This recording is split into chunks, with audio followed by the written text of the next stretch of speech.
Hey everybody, can you hear me? It's a small room anyway, so we can definitely hear. So look, real pleasure to be here today. So Ed Moore is my name, and I look after SaaS platforms for Stripe in EMEA. And I am joined by Ed Harries from VisualSoft, and I'll come back to Ed in a few minutes. Look, I suppose this session is really about how software companies can solve problems for users, but also how we can help you build and diversify revenue streams. Which is really important in the cycle that we're in today. And so once you've done your optimization of your organization, then the pressure goes back to how do you drive more revenue and more sustainability in your growth. And that's what we're going to talk about today. I think really interesting, we have with Ed joining us today. I'm going to ask Ed a few questions, which will give you a little bit of insights for software companies as they move to embed payments on their platform, how that can enrich the user experience, but also fundamentally how it can build new revenue streams and solve better outcomes for customers. But before I delve into that with Ed, I just want to share a little bit of insights and research that we've seen in Europe about what small businesses are looking for and how we can work together with software companies to give better outcomes for our customers that can help them be more successful and in turn drive better user experiences for your software applications or services and or drive more revenue. So is there a clicker? Oh yeah, there you go, sorry.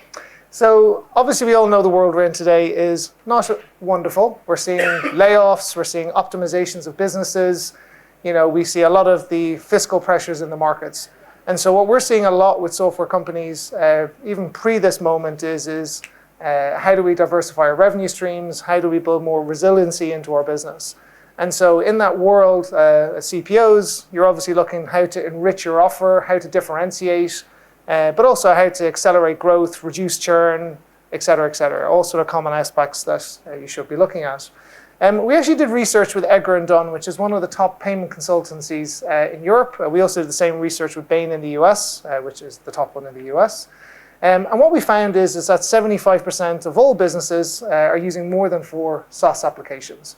And in certain markets, it's 7 to 14 applications they're using. So if you think of your own experience as an employee or a founder in your company, you probably use multiple SaaS applications within your organization. I see a few heads nodding.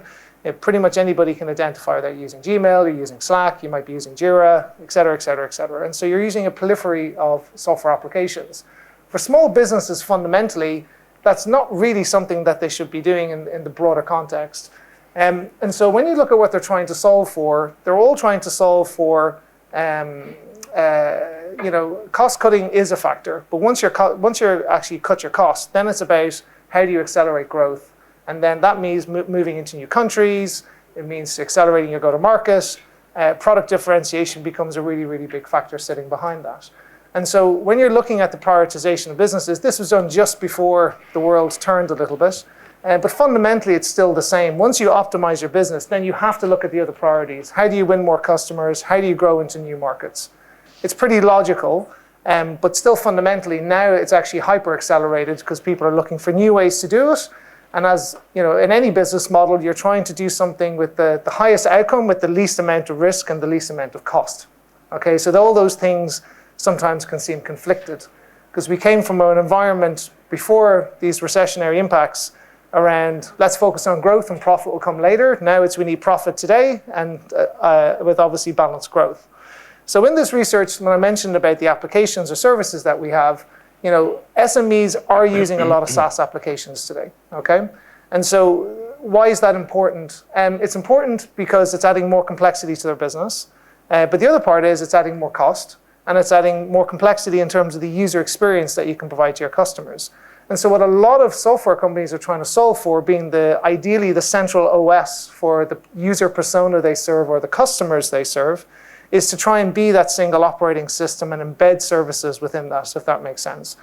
And so you're trying to consolidate services and application experiences. And COVID was a great example where suddenly the world changed. We were all sitting in our sitting rooms or in our offices, and then bringing payments onto your software application or your service actually became fundamental to your survival, but also to the small businesses that you served because they were looking for more applications and services to be integrated into that application because everyone was working remote, okay? So the consolidation of those services is becoming quite big. Now, when we actually look at different applications, and so this is just a sample, but there's many different types of applications where embedding payments actually make sense. And so the common ones are accounting and Salesforce and e-commerce particularly. But there are a lot of other software applications where if money is flowing through your platform or has been enabled via your platform, generally you can take payments onto that platform. The core is what value you can add by integrating that money flow, okay? So if you can integrate the money flow into your application or your service, by design, you become more fundamental to that user persona that you're servicing. Because when money, as founders or leaders in your business, I'm pretty sure you look at what's coming in and what's going out financially. Those are the applications you tend to spend the most of your time looking in. And so if you can embed your financial services within your application, then by design, your user's going to want to spend more time with that application or the service, and then you can provide better outcomes for that user by simplifying their life, helping them do reconciliation, helping them do a whole plethora of services, helping do spend management, budgeting, et cetera, et cetera, et cetera. The list goes on, okay? So when we actually ask a lot of small businesses, what would you actually buy from your software provider? You can see the types of banking financial services that small businesses are looking to provide. I would say to a degree, to be a little bit ageist, this is also a generational thing as well. The younger generations are much more happy to put all of their salaries into a wallet. I was reluctant, if I be honest. I'm 46, I'm a little bit older. I was reluctant originally, Revolut, I'm from Ireland. Revolut is dominant in Ireland now. Now I put my salary into Revolut. 2 years ago I wouldn't have, but part of it's trust and getting used to it. So as we all get more used to digital wallets and where you put your money, you're starting to look at the cost and the benefit you get from that. And then you're starting, all of you are probably shifting to some degree. We see a lot of small businesses do that as well. But fundamentally, if you look at businesses, there's a couple of really key things they're looking for. Business loans is a big one. Credit cards is a big one. Foreign exchange is a big part. So if any of you work internationally or any businesses that you serve work internationally, they're all incurring costs. So if you can optimize that cost for them in a better customer experience, where they get better outcomes in the short term, they'll all use it, right? And so we're building for those types of services as well. So the final piece is in the evolution of SaaS. SaaS started, let's say, in 1999 with Salesforce kicking off. It only really became prevalent around 2010. So now it's sort of 12 years on, it's sort of the defining business model everybody espouses to. And we're seeing different iterations of SaaS. We're seeing, in COVID, we saw the challenge of the SaaS model where companies were saying, we don't charge SaaS, we only do transactional revenues. So when your revenue grows, we grow. And when your revenues decline, we decline. Unfortunately, we're seeing some businesses that are having massive impacts as a result of that, and now they're introducing SaaS fees. So we're not saying that SaaS fees are ever going to go away. They're actually a core important revenue line. You shouldn't depreciate that to the point of zero because transactions have a flow. Black Friday goes up, then the next day everyone's broke, it goes back down again. And so there is cycles around finance with customers. And so that flows are things that you need to balance out in your business. But if you think of SaaS, we call it SaaS 3.0. So SaaS 1.0 is you charge a SaaS fee. SaaS 2.0 is you bring payments onto your platform. And there's different forms. You really embed it as a core part of the experience, or you just put it as an add-on. Add-ons don't tend to work very well. Adoption rates are pretty low. The features and functionality built, they don't really map to that. It's just, hey, if you want to add it in, you can.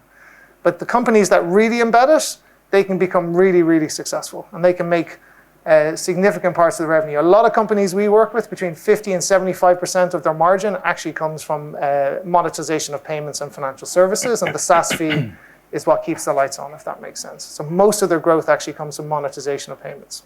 SaaS 3.0 is back to that previous slide about services. The future of what we and some of our competitors are building, to be super honest, is a capability where you can get your money in, but then you can also monetize the money on the way out through better experiences for your customers, which also optimize their costs, right? Really important. Optimize their experiences and optimize their costs, okay? Because software companies can aggregate and by design can give a better price, but also make more increased margins as a result of that.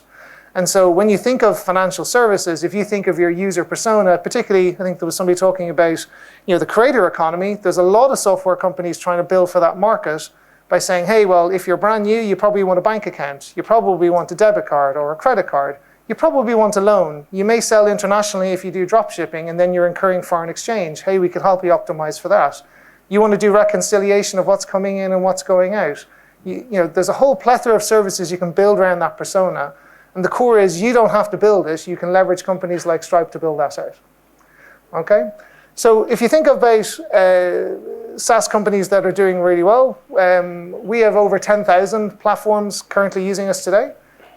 We have a dedicated team supporting hundreds and hundreds of software companies looking to bring payments on the platform, loads of different flavors of that.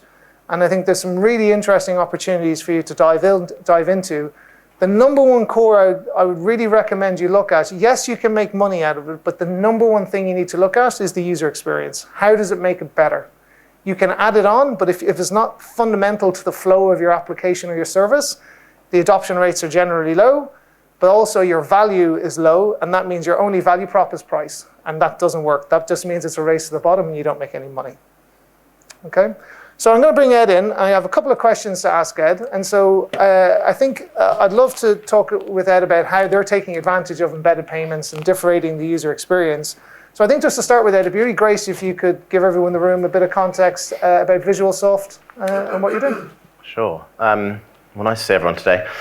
So VisualSoft is an end-to-end e-commerce experience, I would say, for merchants here in the UK. We've got just over 1,000 retailers. We do about $1 billion through our platform, but we're both e-commerce SaaS platform and professional services. So we do everything for the merchant under one roof. And the idea is that we provide an end-to-end embedded experience from a bit like software as a service 2.0 that Ed was talking about, that we provide that end-to-end experience from payments through to EPOS, through to shipping, everything in one place. It's weird actually seeing that deck, because it's a bit like you were in our board meeting yesterday talking about how we're trying to create embedded experience for merchants. We're just starting this journey with payments, obviously. We've only been running with embedded payments on the platform for, 2 or 3 months now? But it's fair to say it's starting to transform what our merchant experience is like, and creating that incredible user experience when merchants are dealing with us as a business and all the professional services we offer. Cool, great. And so you mentioned that you had payments, but you didn't bring payments onto the platform, so you gave it as an option. Yeah. So what made you decide to bring payments onto the platform? Well, I think a few things. So as a technology business, I think we had 17 payment methods on our platform that we'd grown over 20 years basically as a business. So we've ended up having a headache to support, which I'm sure lots of product guys out there will recognize. We've had a lot of technical debt on our platform, so we've been able to sort of misalign roadmaps between our technical product and our partners' products. We do have some of the leading players in the market in the sort of PSP space, but I think more than that, our inability to provide that seamless experience from e-commerce platform, transacting orders on the website through to getting processing volumes into a merchant's business was just too hard, and it was too long-winded. So we needed to make that journey more seamless. I think one of the things I obsess on every day is looking at a merchant's business sort of top down and saying, what challenges can we solve as a SaaS business to help them overcome? Our merchants typically are sized sort of 1 million to 20. So they're not massive. They don't tend to have loads of resource depth. They've probably got a business owner who's looking after their accounting and their sales and their orders, and probably just starting to think about getting an e-com director in their business. So we need to take on that job of providing them quality integrations, the best partners in the UK, and that goes for payments as well as email and other areas of their business like shipping and logistics. Cool, thanks Ed. So what were the biggest concerns yourself and VisualSoft had, or sort of the barriers to entry in terms of integrating payments? Risk probably was the biggest one. So I think one of the things that has been beneficial as we've grown to that sort of $1 billion plus on the platform is that all of the payment providers we've talked about, despite all the headaches, have taken on the liabilities for any issues that our merchants might have. If the merchants were dodgy or they've got risky, fraudulent customers shopping on their sites. We wanted to get into the flow of funds. It's absolutely right to say that, and we've been exploring this with the guys at Edgar Dunn as well for the last couple of years. And really, Stripe was the only you were the only guys really who would take on the whole support risk structure, so we could get into the flow of funds and over time get more sophisticated internally. We're just not set up as an e-commerce SaaS platform to have a whole finance team dedicated to risk screening our merchants' transactions or anything. So you kind of helped us do that. No, that's great. And look, I think for everybody in the room, if you're not aware, generally if you want to take payments on the platform, historically you would have to take on the risk. So if a merchant goes bankrupt and they've outstanding payments that they've taken on behalf of a customer, you're liable for it. Or if there's fraud, you're liable for it. And that's the big piece of a lot of concern of software companies. And so what Ed's talking about is we've worked with Visual Software. We will provide that as a service. And over time of maturity, we can remove that service. And then that fee we remove effectively becomes more margin. Does that make sense? I think it's fair to add as well. So we probably thought that the support requirements for our merchants, again, because they're not that sophisticated, would be far greater than it has been. So I think we thought we'd need to lean on Stripe loads, we'd need to have loads of support tickets. It's so sort of straightforward and common sense the way that Stripe works. Obviously you guys deal with merchants directly, so Stripe's built up this rapport with merchants, having a really self-serve platform. That's what we wanted for our merchants. We want everything self-serve, very straightforward. So the support burden on us has been really limited, and we're actually, only 3 months in, starting to say, well, we're just going to take on that support burden ourselves, which will reduce our costs slightly, hopefully. But it's all good, because I think it makes that experience for merchants just that much better. Great. We'll negotiate later, Ed.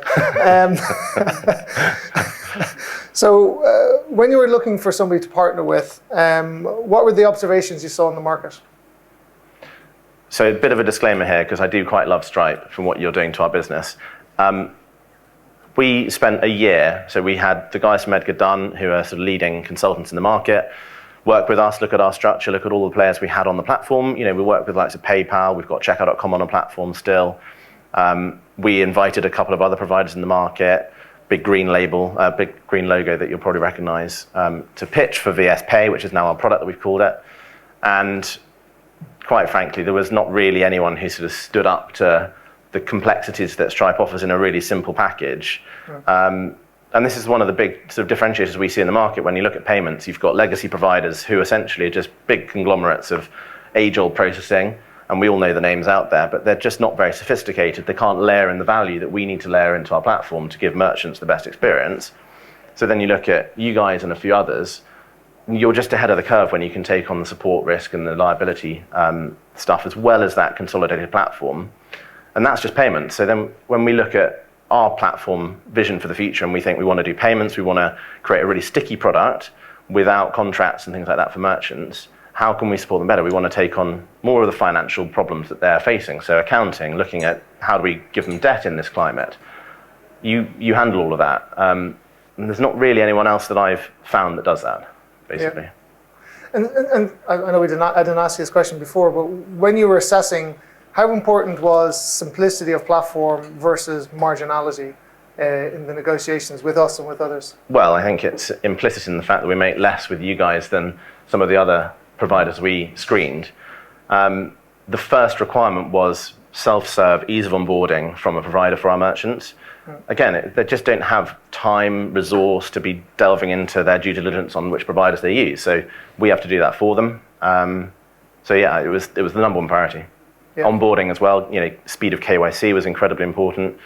Typically for a merchant using a sort of legacy provider, they might take anywhere from 4 to 6 weeks to get on board. I think we've worked out that with a 5-minute account set up with you guys or VS Pay, we can turn it on in a minute on the site. So they're in online live with a payment processor that's way ahead of most other providers in half a day. Yeah. Really interesting. I think just for the room, for those of you who aren't aware, so when you onboard a merchant, typically from our legacy payment companies will do the underwriting up front. That means they will validate the risk liability of that user before they onboard them. So that process generally can take a considerable amount of time, days or weeks.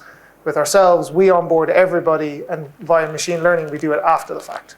So we'll onboard everybody, and unless there's somebody who's massively onerous, we'll be very reluctant to remove them. The only time we remove them is if we think they are a bad actor, i.e. it's a fraudulent setup, or they're not respecting their customers, which means the schemes and us will be compelled to remove them, i.e. they have massive amounts of disputes where it looks like it's a dodgy service or a product, okay? So when you think of the value add from the user experience, Ed, with your customers, now that you have this integrated payment experience, what's the value they get today, and then how are you thinking about it for the future?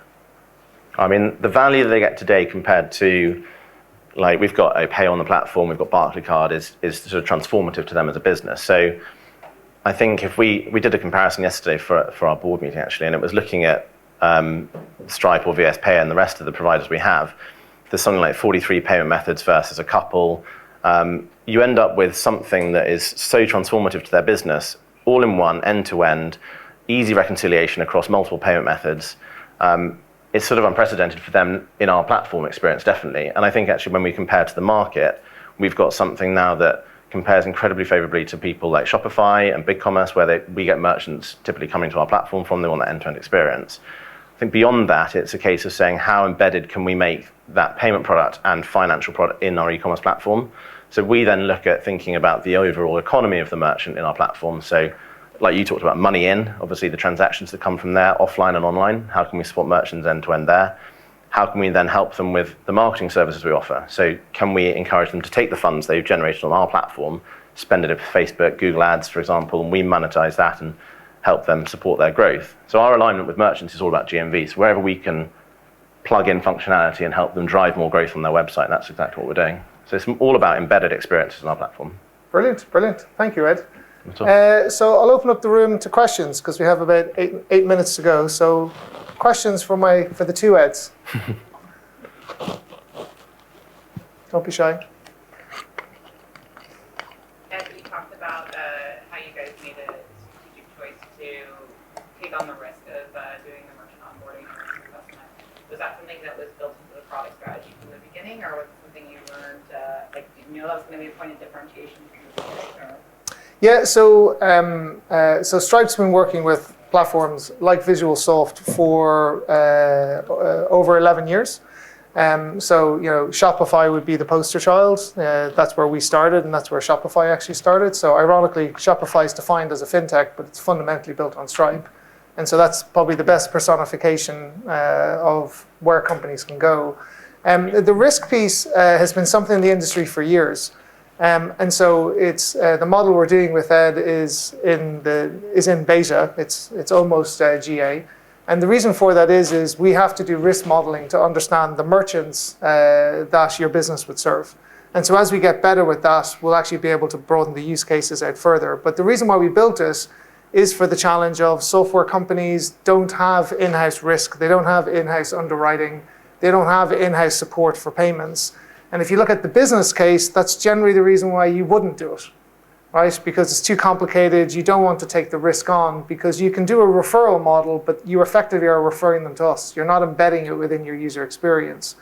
And so we heard a lot of feedback from users. They wanted the buy rate model. They wanted to integrate, but they didn't want to take the risk. And so that's why we built the product.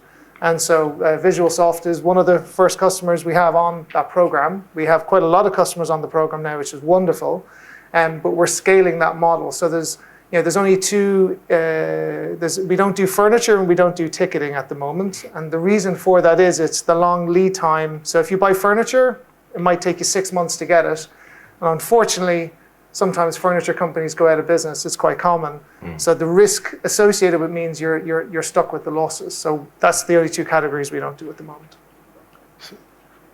I was going to say, it's fair to say with the risk side of things, we wouldn't be standing here today had you not started offering that in end of last year, I think, because we had started this process a year and a half, 2 years ago, when Stripe didn't offer this. So yeah, I think we would have gone with a provider who actually, I was talking to one of the guys who left from there the other day, I was saying to Ed earlier, and he said, you made the right call going with Stripe. So that was sort of interesting for us to hear from those guys. I think the one thing I would say is that, if anyone in this room is interested, we're more than happy to talk. But fundamentally, the reason why I'm being very open with that is not everybody can, not all companies are as transparent as that. And what I mean by that is I'm not trying to mislead you, but the underwriting part is really important in the payments world. And if you don't understand that, you could be walking yourself into a massive landmine. Yeah. And so the notionality that you can support every single user, it's just not true because not every business is viable. Not every user is unfortunately trustworthy. And so you do need to have that logic. And so we, in a partnership, will be super transparent and say, this is why we're not going to do that. Now, in saying that, we do work with software companies who know the customer much better than us. And we're saying, well, if you want to take the liability for that customer, that's fine, we can do that. But just be aware that this is why we're not doing it. And so we're really, really transparent in that context, which is what you'd expect from a partner. This gentleman has a question. Thanks very much for the talk. I was really interested in how you go for transactional versus subscription. Yeah. And I think what are the fundamental decisions, criteria you use to work out how far you balance it either way, like away from, Is this a cyclical thing? Is this size? Is this market power? Like, what criteria do you use to sort of finesse that? Yeah. So I'll talk from a Stripe point of view, and then maybe Ed, you might have an opinion. During COVID, I suppose the best class that you would see is, in London, pay a table, right? So pay a table companies generally charge a subscription, but there was an explosion of these software companies during COVID, and now exiting COVID, Oaxaca is a good example. There's pay a table, you just basically pay on your phone. And so that's great from a quick serving restaurant perspective. But very quickly, a lot of companies went to pure transactional and no SaaS. And I know all of them. And the ones that stuck with SaaS and did transactional, they're the ones that are accelerating. And the ones that went transactional, they're now introducing SaaS fees because it's an unsustainable revenue flow, right? Because transactional flows go up and down. So you do need a baseline of SaaS fees in your business model. How big you do that, it really depends on how much gross margin volume you're bringing in. If you're bringing in billions, you can probably do the 30-70, 30 SaaS, 70 transactional margins. So we work with platforms to do 8, 9, 10 billion a year. So most of their money is payments, but they always have the SaaS fees because that's sort of like the bread and butter. But it's also the value associated with the product, because if you're effectively using payments, you're notionally giving it away for free for a lot of smaller merchants, and they don't tend to value it as much. So when they charging SaaS fees, they do tend to value it more. I've seen it 200 companies. It's really, really obvious. Yeah. So perceived value of what you're selling, and that's compared to competitors probably, because if you've got a higher quality product, you can move more into subscription. And then also managing high variability in ultimately, if your product adds very strong value to that user, right, you will charge a SaaS fee. Right? If it's a generic, like a pay a table where there's 50 providers, it's a price battle, right? And then you're trying to build features on top of that differentiate, but it's very hard to do. You're constantly having to build new features to get the same outcome.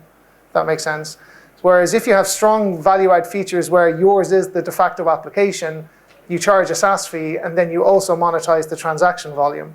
Over time, if that becomes very, very significant, you might depreciate that subscription value at an ad hoc basis when you're negotiating, but you wouldn't do a blanket. So there's always that temptation to put it super low to acquire, but then your path back is, because as you move up the stack, if you move up into mid-market and enterprise customers, your price is going to be massively eroded, right?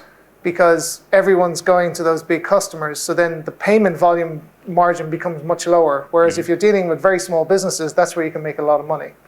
Right, so it's a very fine balance, because most SaaS companies by design start in SMB and want to move up. But if you're only transactional, then your margin gets wiped out. Cool. No, that's helpful.